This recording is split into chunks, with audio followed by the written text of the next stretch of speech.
Welcome. So this is the Boswell Book Company virtual event series. It is day 4206.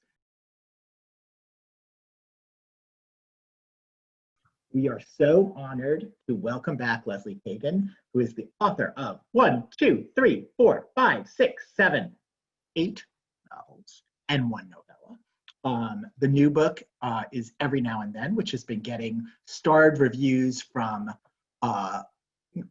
near and far. The Publisher's Weekly starred review called it a fast-paced and suspenseful outing that will captivate Kagen's fans and do much to win her new ones. And she's in conversation tonight with Lauren Fox, who is the author of 1, 2, 3, 4 novels, though you might not know about the 4th one yet because it's not coming out till February 2nd. It's called Send For Me. And just a little, I know you all like trivia in the audience. Lesley and Lauren's first novels were published the same year. So they are from the, as we call it, they are from the same debut class. So to my knowledge, I may have gotten that wrong. I get a lot of things wrong. With that said, I'm going to turn things over to Lauren Fox, who is going to be in conversation with Lesley Kagen. So, Lauren, what do you got? Okay. Hi, everybody. Hi, Lesley. I'm so happy to be here, and I'm so happy and thrilled that I get the chance to talk about your new book with you. So thank you. Why don't we start by, I have so many questions for you, but I would love to start with you maybe giving everybody a short synopsis of the book and maybe reading just a little bit from it to get us rolling. Okay. Well, the story, 1960, the setting is extremely important. Small town, Wisconsin. It is called Summit, but it's not after our summit here in Wisconsin. That's over on the way west side. It's actually modeled more after the town I live in, Cedarburg. And it's essentially a story. It's a story about a lot of stuff, which I didn't really realize as much when I was writing it. But I think mostly it's a story about friendship and the sort of very vague feelings about that these women have about time, how it's really hard to grasp onto a sense of time, and that so much of who we are as adults is very much who we are as children. So I started thinking about all of that stuff and friendship, and to have what it would be like to have friends or friend for your entire life. How amazing that would be. And that's what these girls are. They're literally the lifelong friends, and they spend every summer in their Taj Mahal of tree houses, running free. I always loved to set books during this time period, before cell phones, before computers, when kids were just crazy and ran free and got to do whatever they really wanted to do, especially in super safe environments like small town Wisconsin. And the story opens with the girls starting their 11, almost 12 summer up in their treehouse, coming up with stuff that they're going to do that summer. One of those things that they're going to do is try to solve exactly what Biz's Aunt Jane May is up to. They're certain that there's some sort of romance going on, which is such a big deal for girls at that age. You know, hey, what are they up to? Trying to figure out their own sexuality by watching others. And one of the things they also really want to do is go back and visit their friends at Broadhurst Mental Institution. This summer, the book sort of tackles lots of different things, and it's in so many ways, even though it's set in 1960, it's so timely for what's going on right now, because there's so many themes of racism, homophobia, and women and women's rights, and all sorts of stuff that, you know, we're all talking about right now. Here it is, all this time later. I mean, what, 60 years later. And I keep thinking to myself, we should be farther along than we are. And it's, of course, in some ways we are. But it's essentially, I think, an adventure story. I really do. I think it's an adventure story. I think it's also about You know, it's all my stories, I think, are always about love. I think all stories are about love pretty much. And I think all stories are coming of age stories, just at a different age. This one happens to be kids, but the narrator is Biz, one of the kids, as a 70-year-old woman, essentially looking back as if telling the story to someone else. So this is the prologue. The girls didn't blame me at the time, and all these years later, they still don't. But I've never quite forgiven myself for instigating what happened during the summer. The three of us were 11, and I never forget. Of course, not everyone in town has as many years under their belts as I do. Whenever the summer of 60 comes up in conversation, someone not old enough to know better is bound to pipe in. Ah, time to let bygones be bygones. Water under the bridge. What's done is done. But there's going to come a time when they too will understand that the border between now and then is much more like a cobweb than a brick wall. And when the past comes to haunt, it doesn't ask our permission to do so. Memory is a shallow grave, and it doesn't take much to resurrect the feel of his hands squeezing the life out of me, the sound of Frankie's legs snapping in two, and Viv's scream. A warm breeze ruffling oak boughs on a moonless night, or the late train rumbling down the tracks, or even a dog barking 2 streets over, can be all it takes to bring back that long ago summer. Evil paid a visit to our small town and took our young lives as we knew them as a souvenir. I think that's pretty much, isn't that I wrote it and I went, dang woman, that's good. That doesn't make me want to buy the book. I don't know what. That's really well done. Thank you. Thank you. You know, and it's always so funny to me when I read or even when I'm writing, I know that no one is ever going to love my writing as much as I do. You know, there's that feeling of, God, I just appreciate the ability to do this so much. So. Well, that's a good segue into my first question. Well, kind of. I have so many questions for you. And Lesley and I have done a little pre-conversation prep, so we kind of know what's going on here. But let's start with, can we start with what your inspiration was for this story? Like, okay, I'm going to read you my question. You can just take whatever you want from this and answer whatever you want. All What's right. the backstory to this book? What inspired you to write it? And I know this is a dreaded question for a fiction writer, and I hate it, but I know you like it, so I'm going to ask you, how much of the story did you pull from your life? So well, okay. I will have to say, I'm not one of those writers who is able to set stories, you know, in 18th century Paris, France. It's just so not me. That's not the kind of writer I am. I need to write about something in some place where I have been, where I have set some roots, where I've smelled the air, where I've walked in the woods, or spent a bunch of time in. I cannot write a story that's completely made up. The sensual part of writing is extremely important to me, the sense of grounding in a story. And even you'll see that, I think, when you read the book. I think when you read any of my books, there's always a deeply rooted sensual sort of feel, and meaning senses this way. And I think that when I first started writing, every now and then, it was with this desire to address this issue of time, about how the older I get, and I'm like so freaking old now, yet at the same time, you know, this sense of all of this stuff, my entire life, you know, the whole backstory being so close to me, of not the sense of, oh, that was so long ago. Well, I understand that it is chronologically, intellectually, but it doesn't feel that way to me. It feels almost as if everything is happening all at the same time.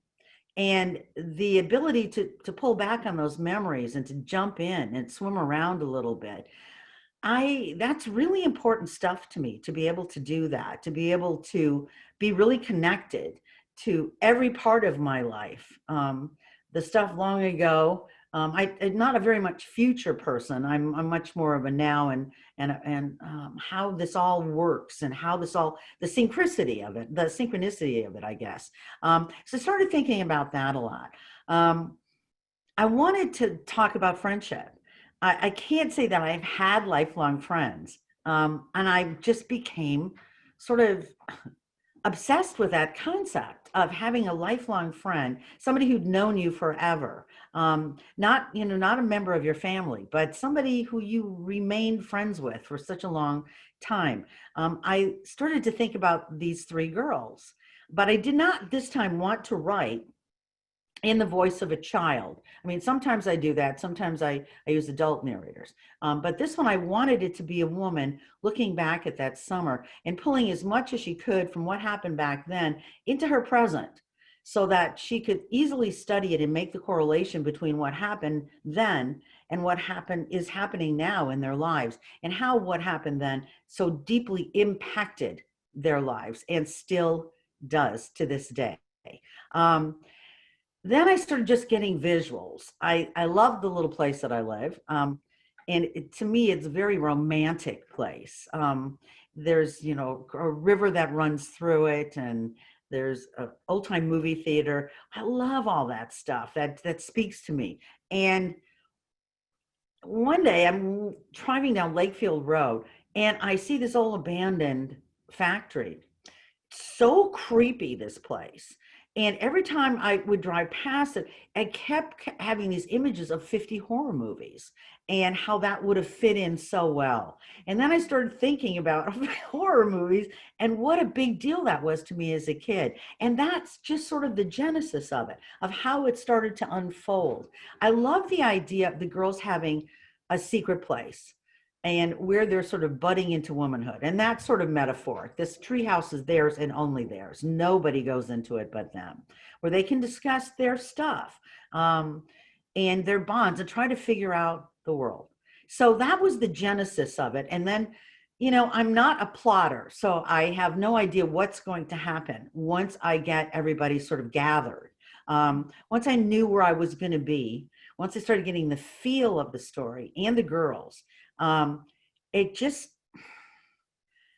kind of happens by itself.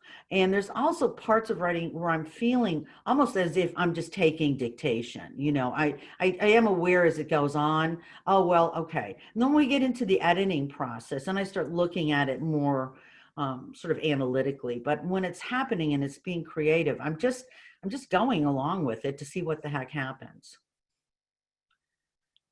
I love that. It doesn't really feel like you're just kind of throwing your characters in just to see what happens. It feels pretty, it feels really plotted. So good job. Well, I think that happens a little bit later for me, I start to feel like, okay, now I think you sort of have to make them do something. They can't just be, they can't just exist. So I think, that forward motion is important to me, that the story moves. I like a story that moves, although I cannot disagree with a couple of people that I've read reviews who have said to me, hey, the story's kind of a slow burn. I see it that way, but I also don't see it that way. To me, it moves along rather. Well, I said that. Emotionally, it's a slow burn. Like, it's not. I agree with that. The plot is yeah. Yeah, I agree with that. I know this isn't about me, but when I was pregnant with my second daughter, I was writing a novel, and I had to abandon it because all the characters did was sit around and drink coffee and talk about how tired they were. So yeah, I need to plot my books out. Yes, I mean, when my very first book, Whistling, I started it and I showed it to somebody and they, it was probably like the first 50 pages or so. And they wrote back on it, God, this is really interesting. Are they ever going to do anything? And I thought, oh yeah, I guess they have to move forward. You have to know your character. Yeah, I really get into the characters. So yeah. Well, and it's very character driven. And I'll ask my second question, which is about characters.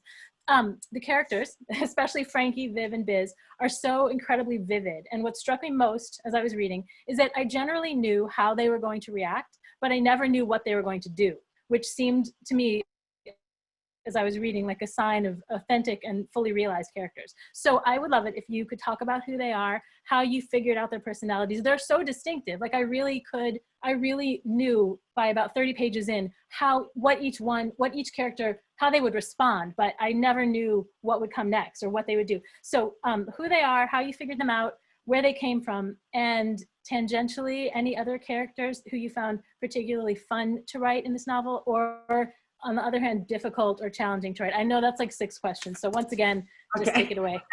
Okay, the girls. When I think about the girls, I think that all 3 of the girls are parts of me. That's what I think. I think I'm very much like Viv. I also think I'm very much like Biz, and I'm very much also like Frankie. So really, the 3 of them, I think, are representational of 3 real important parts of who I am as a person. There's the incredibly naughty Viv, who is just willing to do anything and just so mouthy, you know. There's the much more thoughtful Biz, more anxious, more, you know, concerned, more just generally worried and intuitive little girl. And then there's also Frankie, who is also very left brain, but not really. So she's a sly one. I think of the 3 girls, Frankie is the slyest of the 3. I think she's the least easily read of the 3 characters. And I think that has to do with where she comes from in her background. Yeah, so right. That has a lot to do with the fact that she's different than Frankie and Viv. Can you talk a little bit about her background? I don't think you'll be giving anything away if you explain her in a little more detail. Yeah, it happens pretty early in the story, but we learned that Frankie is biracial, and nobody can know this in town. The girls know it, of course, and people who love and care for Frankie know it, but nobody else can. It's 1960. A mulatto child, as you know, mixed race kids were called back then, that would never have cut it in small town Wisconsin. And these girls are, I mean, this is a wealthy little place. I mean, there's Biz's house, and her family founded the town. And then there's also on the other side of her, we have Viv, and her parents run respectively the funeral home and the beauty salon. And then we also have on this side Frankie, and she moves to town with the woman who is hired by her next door neighbor to help care for his twin sister, who is disabled. So she's not of them in the same kind of way, but she is. And this is a big secret nobody can know. She's passing as her family on the one side, the Maniacis, in which her mom and she live, are Italians, and she sort of has the same sort of coloring. And so they try to pass her off, and everybody sort of buys it, maybe.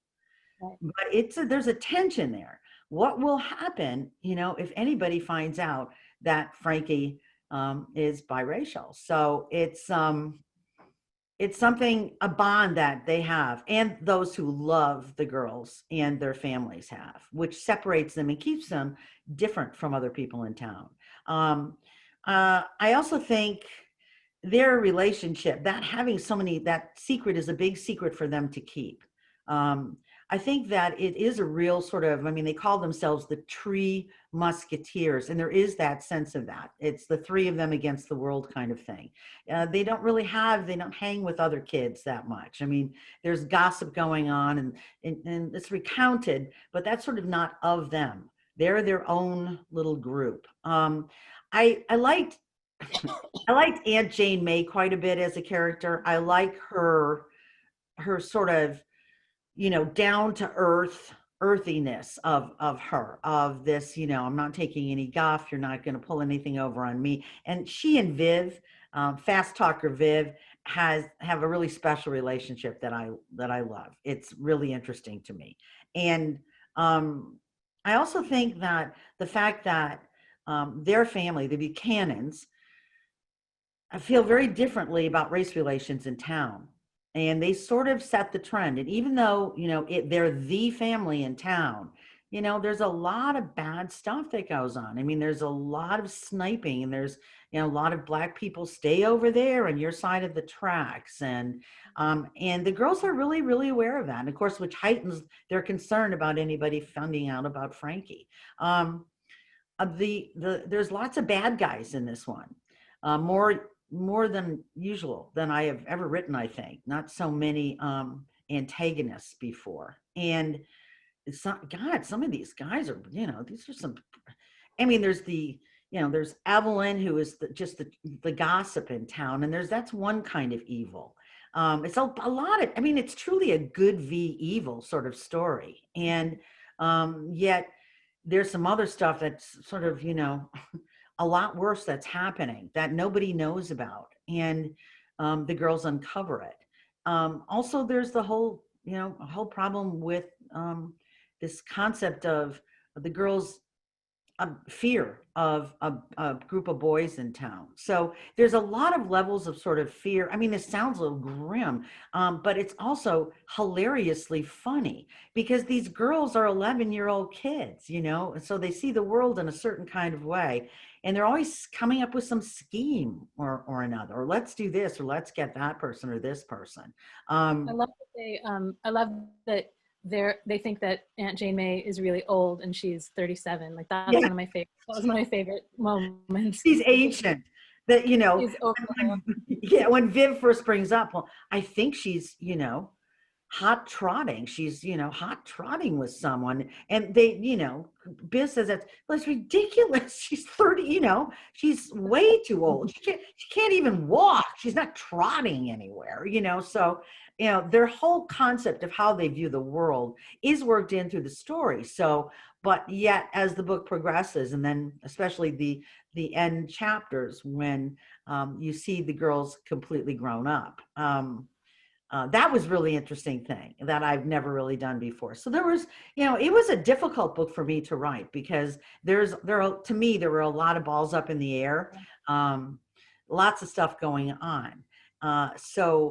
But to make it feel like there wasn't, you don't want to write a book that feels like, oh my God, I don't want to write that kind of book anyway. I want it to feel easy, and I want it to feel, really authentic. I'm always amazed though when people, but my brain works in such a way that I always have to have sort of a bunch of stuff going on in a story. Because I think partially I get a little bored, and partially because that's how life is. Life is, people, oh, well, books aren't supposed to be like real life. Well, for me, they are. For me, they need to be authentic feeling. And so there are stuff that goes on many layers, just like in real life. You think you've got a handle on something and something else falls apart. So it works really well that you've written this sort of, I feel like you walk a line. It's sort of from a child's perspective, but it's not. So, I mean, I feel like you can kind of I thought a lot as I was reading it about childhood, and I think it only works as well as it does because Biz is an adult narrator looking back on her childhood, but she's also kind of not. Like I found moments when I forgot that she was an adult. Like she's so in the moment of these children's lives that you kind of can forget that she's an adult. She doesn't bring, you don't bring a ton of analysis into it as we're just paying attention to a rip-roaring story. Like there's not a lot of she doesn't pull back and analyze a ton. But I was thinking a lot about childhood and how they're only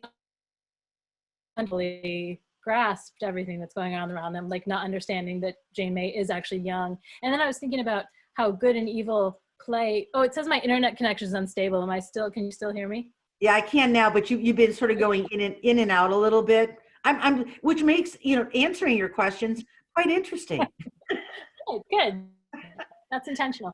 So what I want to talk more about good and evil. And I was struck as I was reading it that the big evil in the story wasn't really the big evil. I was more scared of the group of boys than I was of the larger I was really like, I was on the edge of my seat. I never know in these conversations how much to give away, and I don't want to spoil anything for readers, but there's a group of boys who cause a lot of trouble for these girls in a really frightening, like Very edgy, real way. sexualized. Yeah. So, I don't know. So I guess maybe could you talk a little bit more? I mean, the whole like childhood in this novel is very shadowed. It's very light and dark. And so there are these moments where you're like just along for the ride with these like kids who are like up to no good and like, shenanigans. And then layered into it is a lot of darkness. So that is a question. Yeah, I get it. I get your questions. I've known you a long time. I think that I had a pretty rough childhood. And I grew up for part of it in part of town in 1916 in the 50s, where there were some tough kids. I mean, really tough kids. I was scared. I mean, I was attacked a bunch of times by boys, and you had to be careful where you went. And they'd get you. I mean, you'd have to stay away from that group, or you couldn't walk down that block. You were not going to be walking down an alley at night. Also too, I mean, I lived in New York and I lived in Los Angeles and I've lived in Chicago. It's that position, that awareness for women. When you leave the house, it's not the same as when a man leaves the house. A friend of mine, when I lived out in Los Angeles, was killed by the Hillside Strangler.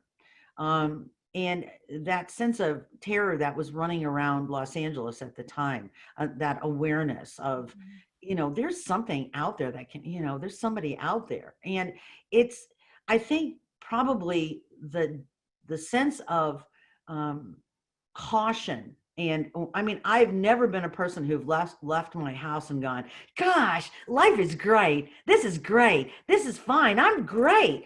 I'm not that person. I am wary. I'm wary of life. I tend to be wary at certain situations. I have, I think, highly tuned sense of safety, because when you're little and my father died when I was 4, almost 5. And I think when a child loses a parent, when they're quite young, the sense of never ever feeling quite safe again becomes a part of who you are. And I think that deeply impacted the way I saw things. And plus, there were some like bad kids. There were some scary boys in the neighborhood. You did not want to get caught by them. Absolutely not. You'd get beat up. And so, yeah, I think that those boys are very representative of just the general fear too.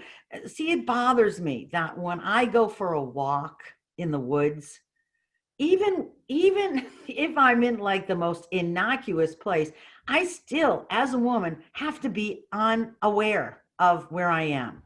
I just can't ever let that guard down. And I think any woman that does is being foolish. I can remember once, even broad daylight, walking. It was over near St. Mary's. I was hanging out over near St. Mary's. I was walking up and down, the hill from the lake.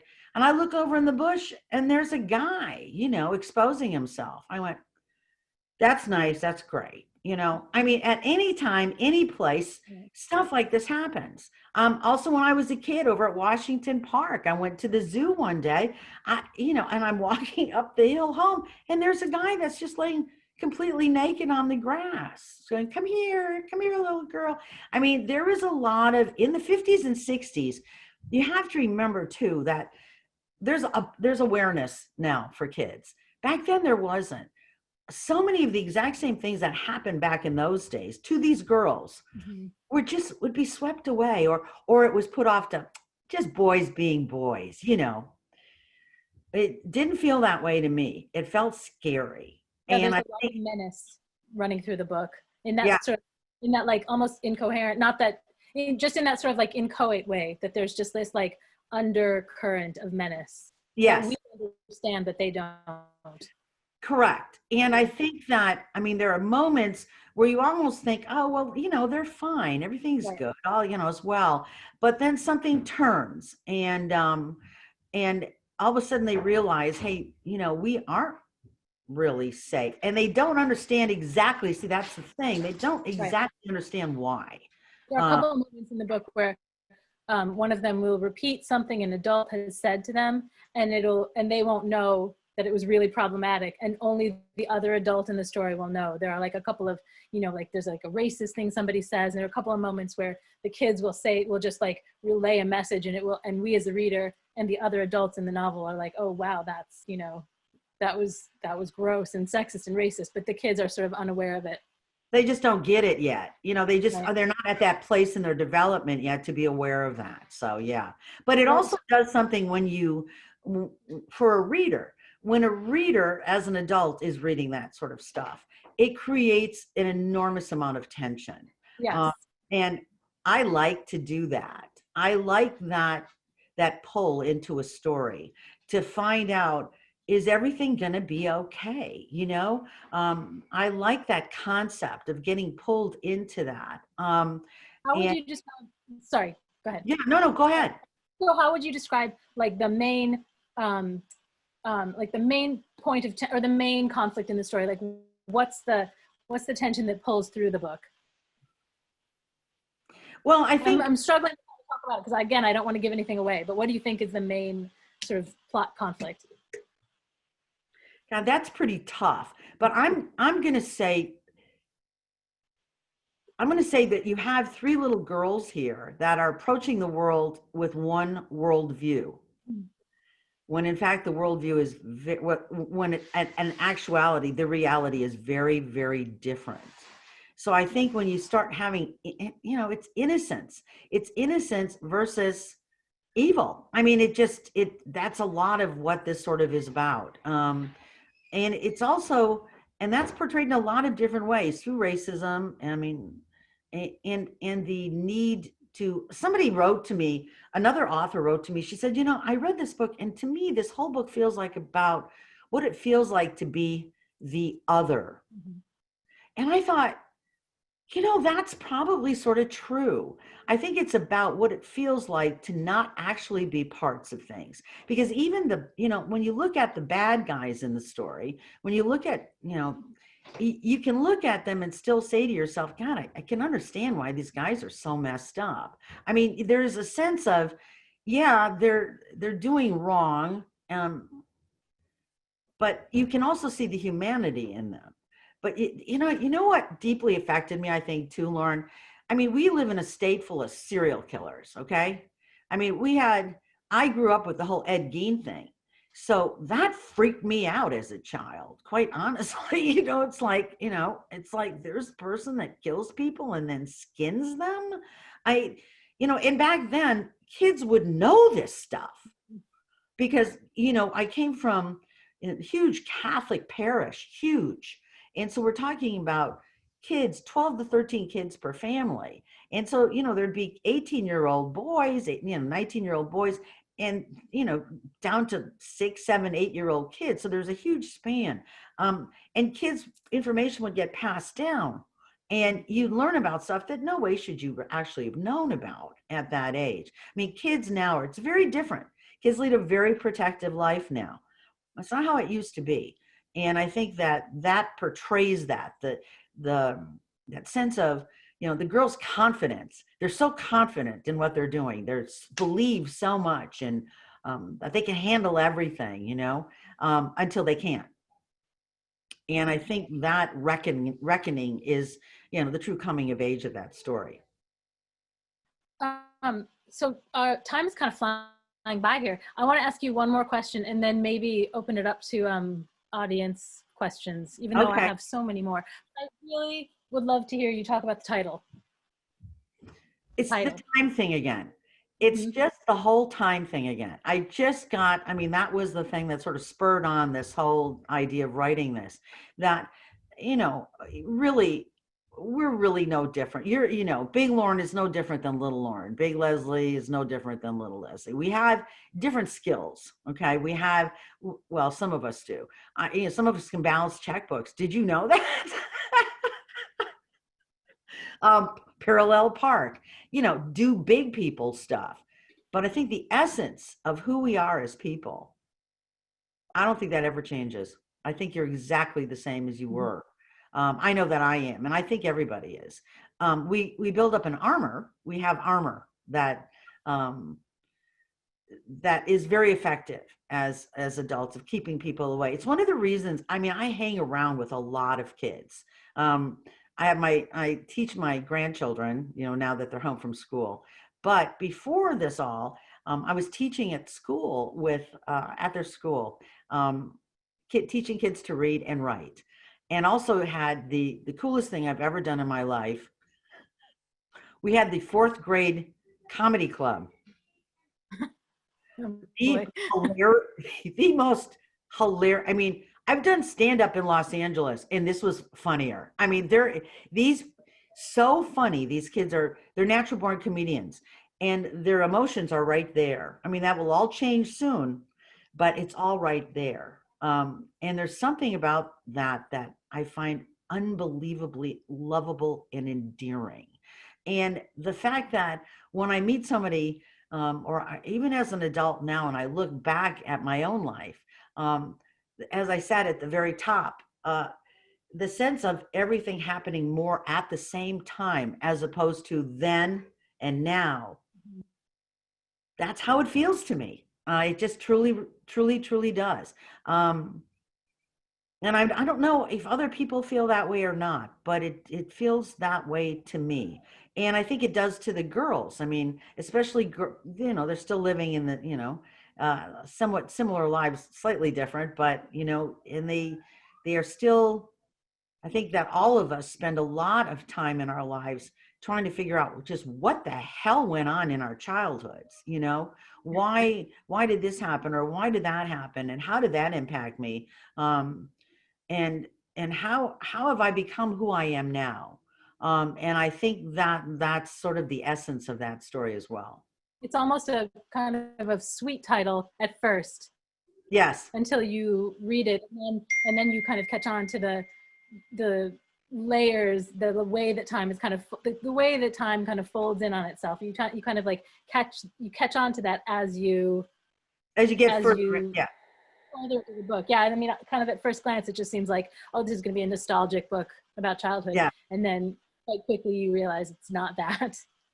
You know, I think all of my books are that way, quite honestly. I think at first glance, when you're reading, you think, oh, you know, this is such a, you know, really nice, happy, nostalgic story, but they're really not. They're really just like, you know, pretty serious stuff. And I mean, I can remember once being at a book club, and these women they thought Whistling in the Dark was the most hilarious book that they had ever read. And I was stunned when they told me this. I said, really? I said, you know, some really bad stuff happens in that book. I mean, did you not connect with that? I mean, I was stunned. I was like, really? You think that was funny? You know, we're talking about, you know, motherless. I mean, and that's the other thing. When people read, they bring themselves to the story. So there's never ever predicting how a story is going to affect someone. I've had some of the most amazing experiences of my life, things that I never would have thought would be possible when I first published my first book. And now it's actually the 9th book, Daniel. This is my 9th. And I think that I you know, the stuff that has touched me so deeply that I never could have imagined. You have to have felt that as well, Lauren. Stuff that's happened because of the books. Where you've connected with a reader, or you've connected with someone else in an event or something, where you were just blown away by how what you have written has impacted another human being. I mean, that slays me. That's just you know, that's like sort of the end and be all for me. So. You and I could go on for hours, but should we open it up to questions? Meanwhile, Lauren, I will ask another question, and I will interrupt. I think what I did, Lesley, is I left out the new book, first of all, And I Yeah. think I left out the other Tess Blessing book, which is a novella. Yes. But it's a novella is a novel. I mean, you know. I actually wrote that though, you see, so. Yes. I wrote that, Yeah. so that Well, I wouldn't count it, like, it's always on the fence, because I like, if a novella was in a short story collection, would I say that was a novel, or would I say that was in the collection of stories? Like, it's one of those things that can go either way. Oh, well, yeah, maybe for you. Yeah. It took me 7 years to write that novella. You like 4 years to write that novella. Yeah. Yes. I got All right. another question for you. Do you want me to ask another one? Ask another question and I'll let you know when questions. Okay, so something that I was really attentive to and struck by was the heat. Yes. You know, Yeah, just the heat's a big deal too. talk about or not the heat, but the humidity. No, I'm just kidding. The heat. So talk about that. Well, It contributed a ton to the story, and not just in terms of setting. So right. There's an oppressiveness about it. Yeah. And I think that added layer of oppressiveness, it's whenever I think you set a story in some sort of extreme weather, be it extreme cold or extreme hot heat, it adds something to it. I mean, and it's important. Once again, we have that sensual element of what it feels like to try to live your life. You know, I mean, Lauren, you love summer so much, and that's she hates summer. I think that the sense of trying to grapple with that, to just get comfortable, to not feel that oppressiveness, to not feel controlled by something. I mean, there's a lot of controlling issues that go on in this book. Once again, I mean, you have to dig for this, but you'll see this. You'll see the sense of feeling controlled by others. Children, yes. One of the hardest things, yes, and the weather is one of those things in this. It's another element. Children, it's hard for children to not feel controlled. I mean, Aunt Jane May is sort of all over those kids, trying to pay attention and make sure. Their sense of trying to be free, their sense of trying to have these adventures and to do what they want, and yet part of what limits them too, it is the heat. I mean, we talk about the 4th of July parade, and they're trying to get through this thing, and it's just, the whole thing just feels a bit of a struggle.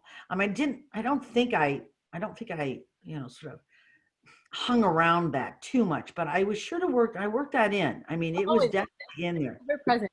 And it's but I think it's also maybe this is just because I hate summer so much, but I think it's also like it contributes to the danger. I mean, there's it's not just uncomfortable. It's like there are times you almost feel like you can't breathe. Yes, there's sort of a little bit of a suffocating feel to it, Yes. and I think that, I mean, Biz talks about that one night when she's lying in her bed and it feels as if she's surrounded and enclosed by jungle vines. It feels, she has to get up and she can't breathe. And there's a sense of, I think that also kind of works against this, desire to be free and to not be controlled. And I mean, there's lots of stuff that, that weather sort of represents, as well as just. No, I was just gonna say, we're kind of dancing around. Like, I'm so aware of not wanting to give away spoilers that I'm afraid I haven't been too coherent about like the part of the plot that propels this forward, which is there's a big evil. There's a thing they're trying to. I mean, can you just talk about it? I got in trouble once for giving something away. So listen. The author has never forgiven me. So listen, Lesley. Could you just tell everybody the plot? Just maybe talk about that one big over the one thing that makes you want to keep turning the pages to get to the end of the book to figure out, but you don't have to give it away. But no, I cannot do that. I really can't, because I mean, when I think about it, I mean, it's hard for me to get there, because it happens. I mean, when you think about the book, Lauren, when you're reading it, it happens rather slyly.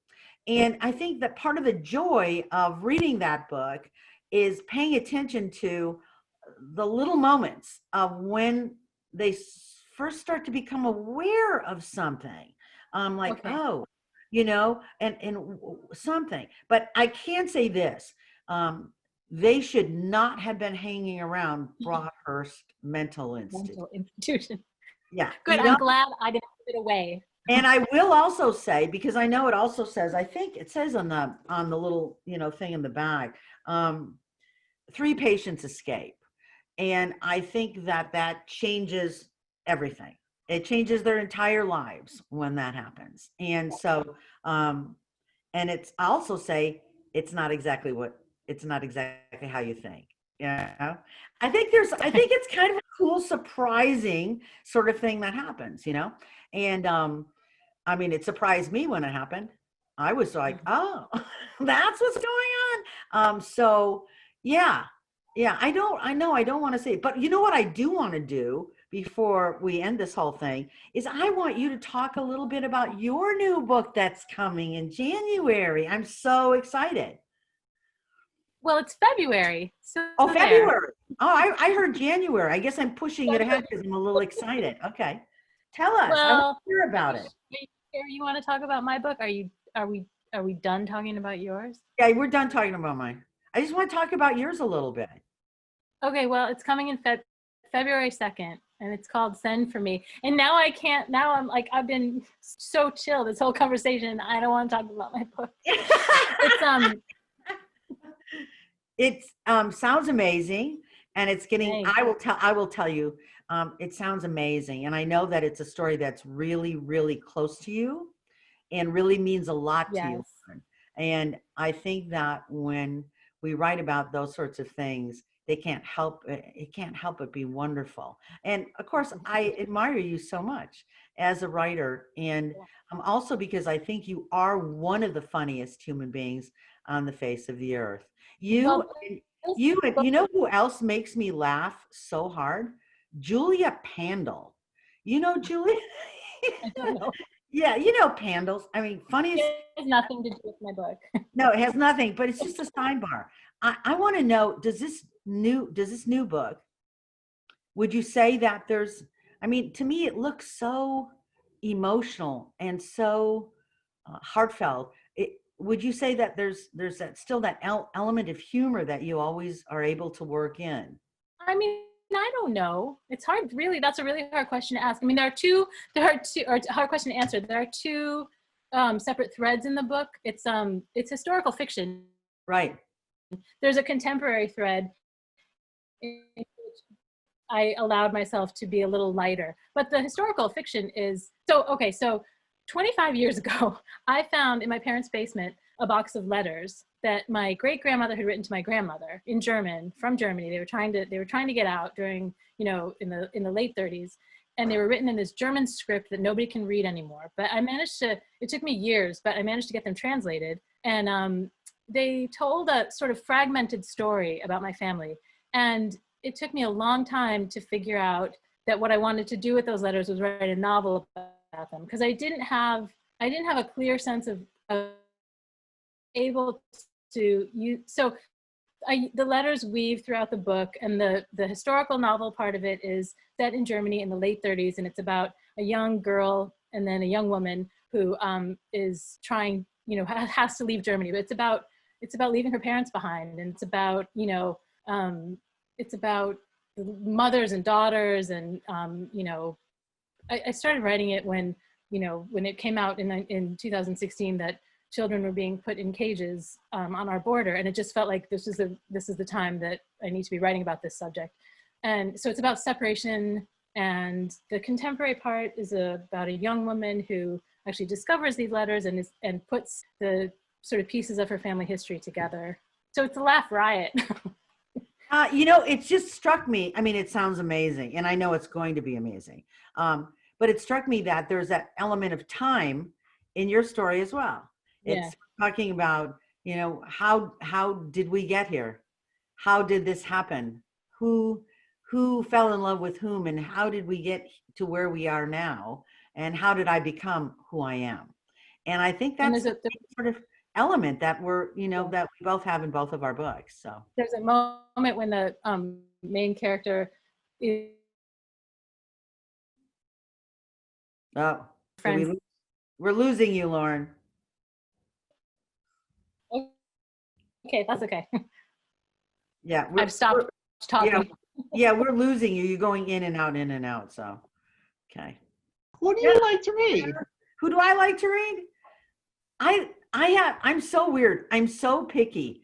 There's like, well, first of all, I really do. I love Lauren's books. I love Christy Clancy's book. I love Leif Anger. I'm like madly in love with Leif Anger. I want to marry him. I also love Kent Kruger's 2 standalone novels. I love Midwestern writers. They knock me out. There's sort of just a genuineness in the writing that just really, really gets to me. But I read pretty much, I like stories that just feel are very character driven. I'm not so much a commercial fiction person. I like literary fiction, but not super high literary fiction.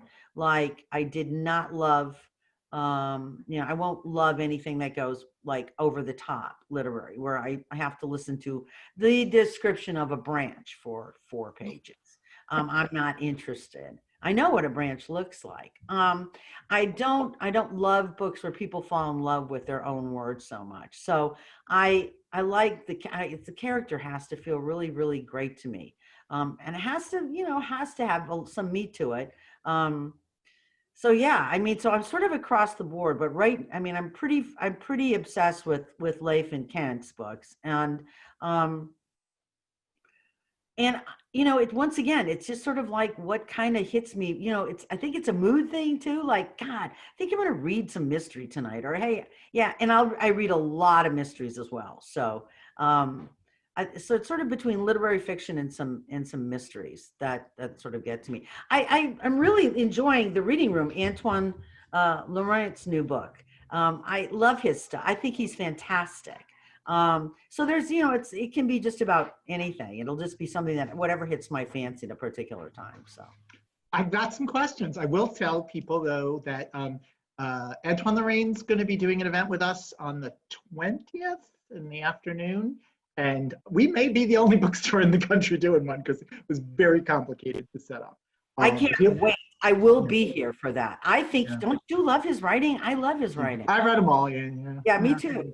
Yeah, me too. Okay. And then Ken Kruger is going to be interviewing Thomas Maltman, I think, on the 22nd. I know both of those guys. Yeah. Thomas Maltman? Yeah. Are you kidding me? Oh, yeah. Wow.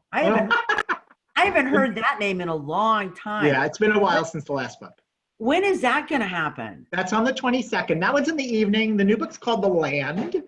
And yeah, it's part of your Minnesota. I can tell there's a little Minnesota. You've got some interest in the Minnesota writers. I do. I like the Minnesota guys. I don't know. I really, really do. Peter Guy's new book. I've only read part of that, and I really love that too. Yeah, I read the Peter Guy. Yeah, no, is it Northernmost? Is that Yep. Yeah. Yep. He's a great writer. So I mean, yeah. So I really like that whole, Midwestern, and really, I guess I am into the Minnesota guys. So well, it's the Wisconsin women and the Minnesota guys. So. Yeah, I guess so. Yeah. Someone did say they're like, I like that question about writing in the morning or the evening. Tell us more about your writing habits. Do you drink coffee? Do you journal? So go ahead. Give us all your writing secrets. My writing secrets is I write every single day. Every single day. And I usually write 4 to 5 hours every single day. And that's usually between 5 in the morning to 10. There comes to be a certain point after 4 to 5 hours where my brain melts and I can no longer write. It just stops. Nothing happens. And then I will go upstairs. I mean, I'm very regimented that way. I'm extremely disciplined when it comes to my writing. And I'll go up to take a shower, and I can't tell you how many times once I get in the shower, I have a great epiphany about what I was writing this morning. So then I have to run naked through the house until I got wise and kept, a little recorder in my bathroom so I can just yell something at it. And so I don't forget. So yeah, and I never write at any other time. And I never think of my writing at any other time. Occasionally I'll just be doing something in which my consciousness is engaged elsewhere, like driving, and I'll have a little bit of an epiphany. But that doesn't happen very often. It'll always, I sit down, I'm there every single day, no excuses, even Christmas. Yeah. And so I'm extremely regimented that way. And I think that's important, and I'll tell you why. Because I think that when you're writing, so much of what you're writing is done unconsciously. And you have to, I love that whole dreamy state that I'm still in when I wake up in the morning. I think it leaves that open to just sort of create and to not get too much in my way. I think one of the problems a lot when people, oh, what about writer's block? Well, the thing with writer's block, I think, happens when people start thinking. And I mean, I don't think a lot when I'm writing. I just write. And I just let it, I think the biggest challenge for writing is to try to get out of your own way. I mean, I think once you start getting into analyzing your writing or making obnoxious remarks about your writing or judging your writing or even, heavily plotting your writing, it becomes a very left brain activity. And I don't think that's what I'm interested in. That's not what feels right to me. What feels right to me is creating a story and letting my brain do that and me just sort of watching. I mean, I can't tell you the number of times I entertain myself enormously. I mean, I laugh when I'm writing. I write stuff and I laugh and I cry. And I don't even know what's going to happen from 1 minute to the next. And I don't think most writers actually do. It just sort of happens.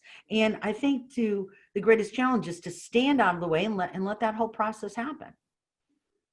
And it can only do that when, like, my brain knows 5 to 10, this is what we do. You better come up with something. No messing around, because this is your chance to create something. After that, you're done for the day. Well, that was a question from Stephanie, and she's like, she did so. I think we cleared up the second question, which was write and then shower. This is the key, the secret.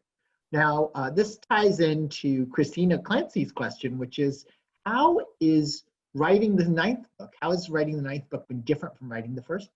You know what, Christina, to me, I mean, you got your second one looks great, and that's coming out in 2021. And that I'm interested in the 80s.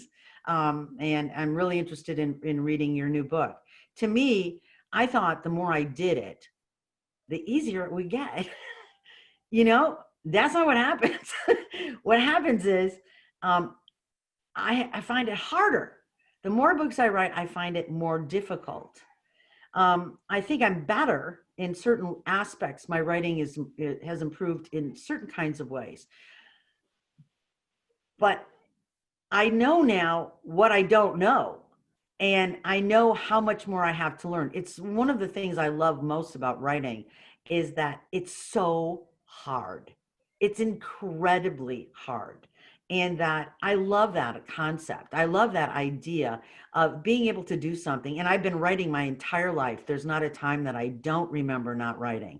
That I will, by reading and by being open and to criticism by myself, and I don't take criticism well from others. So I could never be in like a writing group.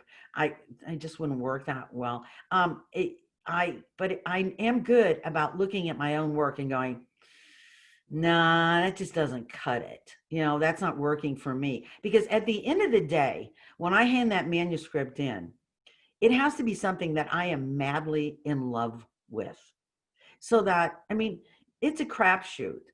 What books are going to sell, what aren't. I've read some unbelievable books that just never went anywhere. I've read some awful books, that have sold so many, just huge big sellers. To me, it's all about, I mean, of course I love it when my books sell, but to me, it's going to have to all be about how do I feel when it's done? In my heart, how do I feel? Do I feel proud? Do I feel like I've gotten somewhere? Do I feel like I learned some stuff writing this book? I'll tell you, with every now and then, I learned so much more, I think, about my writing, about all sorts of different elements of laying down so many, because there's so many layers to that book, about how to do it with some grace and how to move a story along, but yet still build it slowly emotionally. So, I mean, it's a task. It's a task, and you get more tools. But I find the harder. I don't know. I mean, hopefully, if I write another book. Right now, I'm working on a YA novel. I'm actually taking the novella that Daniel mentioned, and I'm sort of reimagining it as a sort of a YA tween novel. And it's interesting because I'm learning so much about what that means to write that sort of book. And so, yeah, I mean, I love the fact that there's no ceiling to writing. It's like, oh, wow, I can just, I can do this until the day I die. And I'm going to go, to bed that night going, oh, wow, that was interesting what I learned there. So, yeah, but I find it, as I said, I want to get better all the time. And I'm always trying to become more aware of my writing and how I can, best express myself or best tell a story. I think I'm an excellent writer, but I also think I'm a really good storyteller. And I think that's the part that I really like about it, is telling stories, and how I can do that in a way that I feel great about and I feel proud about. So, but still, it's hard. It's hard. I think any writer will, there's no writer alive who'll go, well, that was easy. That was what a breeze that was. I'm going to write 100 more of those things. So yeah, I think it's a hard, hey, Lauren, how do you feel about that? I mean, well, for one thing, I didn't know there was a 5 a.m. That's new. Well, yeah, I'm not talking about the time. I'm talking about the more books you write. I know. Yeah, I don't, well, yeah, I feel like I sit down to start whatever book I'm about to start, and I think I know absolutely nothing, Yeah. Like Yeah, I feel that same way. I mean, I learn a ton. Yeah, I learn a ton with each book, and then it kind of goes out the window because every book is like an entirely new endeavor. Well, yeah, I mean, it's kind of like having relationships, right? So just because you have a relationship with this person doesn't, not necessarily the same stuff's going to transfer to the next. I mean, there's some basic skills. There are some basic skills. I mean, I know when I've written a good line, or I know when I've written a good scene. I know when I've written some good dialogue. But I also think I think I'm getting better. I mean, and I love that feeling that, hey, I'm getting better at this. And that sense of satisfaction that you get when you start to grow,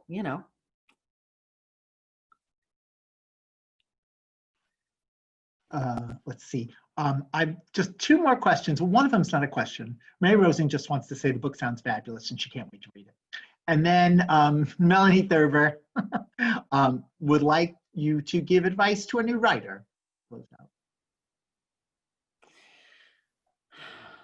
I think Melanie, the thing about writing is that in what context do you mean that exactly? I mean, do you mean in terms of wanting to publish a book, or just in terms of writing a story? Story. I think she's still talking about the writing, exploring I will read you the exact question. What advice would you have for someone who is starting to explore putting their story to paper? Okay. Well, the first thing I would say, absolutely. I mean, I teach writing, so I'll tell you what I tell the people that I teach. You need to do it every day. I truly believe that. I believe it's, it's like anything else. It's a muscle, and it's just something that once you do it every day and your brain says, okay, this is the time, we're going to do this. I think it's extremely important also that you don't criticize your writing as you're writing. Just sort of try not to think about it too much and just let it rip. Just open up that door that's within you and just let it out. And and just see what happens. You will get captured by something that you've written. And usually that thing that you've, are captured by is probably the essence of your story. But you can't get to that always so easily. I mean, this is a little bit worn analogy, but it is like an onion. You've got to peel away a bunch of layers until, you want to get down to the very, sort of core of that onion to find out what your story is about. I think it has a lot to do too with and I would definitely suggest first, try with memoirs. Start writing something that you know a lot about. I mean, it is easier to write things that which is your family, stuff that happens every day, just to get used to it, to get the feel of it, so that it doesn't feel foreign, but feels like a part of yourself. And I think that that's really important, to become friends with your writing and to just sort of to enjoy that process of trying to figure out, Also, the other thing is read everything you can get your hands on. Read. Anything, just read. The more you read, the deeper your understanding will be of, oh, maybe this is the kind of, if you eventually would like to write a book, this is the kind of book I would like to write. I mean, I do find it to be true. I write the kind of books I like to read. So I think that if you start, making sure that you're reading, and in a vein of what kind of stuff that you really enjoy, just throw it out there. Don't be afraid. A lot of people are really afraid to start writing because they read it. And look, when you first start, it's going to be horrible. Believe me, it always is. It's horrible. First drafts of even the most accomplished writers in the world are terrible. Believe me on this. So you can't look at it. You can't write and go, oh, I'm terrible at this, I'm not going to do it. No, you got to get past it and just keep going. That's my best advice. And good advice it is for us all. So, would you like to close out the evening? Or I'm of course going to close. I will also say a few words, but do you have any last words? Actually, I feel like your answer to your last question was a very inspiring close. So, I do want to say, you know what? I do want to say one more thing. Sure. I want to tell you the story for all those people out there who are aspiring to get published. Okay. First of all, there's just a couple things I want to tell you. Number one, it's super hard. Number two, it's not what you think it is. Number three, you're going to want to keep doing it anyway. And I'm going to tell you why you should. Because when I wrote Whistling in the Dark, it was rejected for literary representation by 156 agents. Okay, think about that. Okay, I can remember reading like Catherine Stockett was whining. Oh, nobody wanted to help. It was like 40 rejections. And I thought, oh, you big baby. I mean, 156 rejections. Now, you know what that tells you? That tells you, and what told me was, I love my story and I believed in my story and I believed in it. And everybody told me it was horrible. Nobody wanted to represent it. It would never sell. Right now, that book is in its 19th printing. It is sold all over the world and is a New York Times bestseller. This is an important thing to remember. When you're writing, don't give up. Don't ever, ever, ever give up. Because the next second, it could all change for you. Wow, there you go, right? It's like the world's greatest na na na na na na. For me personally, it's like, it feels pretty good when people tell you, no. And then, your book comes out and all readers go, oh yeah, baby. Oh yeah. And are still saying that. I still get probably, a couple emails a week about Whistling in the Dark. And I think very much every now and then there are certain parallels between that book and this book. And I hope everybody loves it as much as, they do love Whistling in the Dark. But it's really key, I think, for, like Melanie talking about writing, don't give up. Just keep at it. Just when I think if I had given up, I wouldn't be here tonight. So, you got to keep at it. I know you're doing a bunch more events. Melanie was telling me you're going to be at the Fox Cities Book Festival. Yep. And I think maybe on the 14th, does that sound right? Around then, people can look up their calendar. You're also going to be at Books and Company in Economowoc.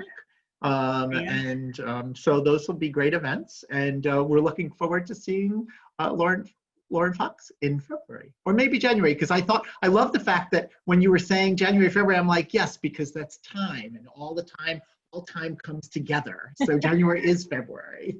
Okay, wait a second before we go. Jane, hello, Jane. Jane, my friend for so long, who I stood in, you probably don't remember this, in Next Chapter with, and she was telling me, that's a good book, Lesley. That's a good book.